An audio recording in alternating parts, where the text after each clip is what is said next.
A major step towards decentralization was taken in the year 1992. So, the major step for the decentralization or the changes in the procedure of decentralization was taken in the year 1992. The constitution was amended to make the third tier of democracy more powerful and effective. So, in the year 1992, more power was given to the third tier system, that is the local government.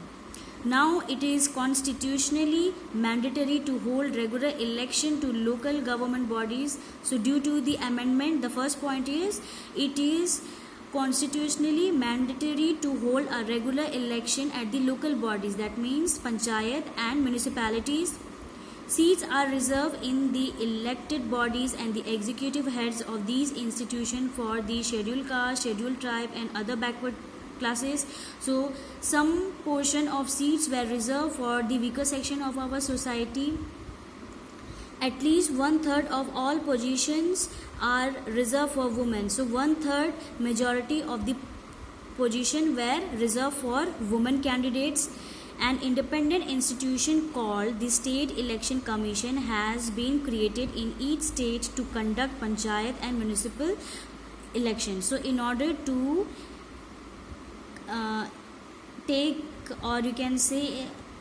in order to elect the members of the panchayat and the municipal corporation, a separate institution was set up by the central government. The name of the institution is State Election Commission.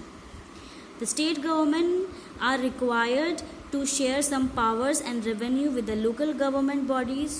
So it is a duty of the state government to share some powers and revenue. That means some portion of money with the local government bodies. The nature of sharing varies from state to state, and the nature of sharing the powers and the revenue, it varies from different state to the other state. Rural local government is popularly known by the name of Panchayati Raj. So rural local government is popularly known as the Panchayati Raj at the village level. Each village or a group of villages in some state has a Gram Panchayat. So in some state, the small villages, they have Gram Panchayat. This is a council consisting of several ward members, often called Panch, and the president or Sarpanch. So in the Gram Panchayat, the members who are the member of the Gram Panchayat, they are often known as Panch, and the president or the head of the Gram Panchayat is known as the Sarpanch. They are directly elected by all the adult population living in that ward or village, and the Sarpanch is elected by the people who are the member of the Gram Panchayat. It is the decision making body for the entire village. So Gram Panchayat is the decision making body for the entire village of that particular area. The Panchayat works under the overall supervision of the Gram Sabha, and the Gram Panchayat works under the control of the Gram Sabha. All the voters in the village are its members. So whoever is the voter in that particular village, it is a member of the Gram Sabha.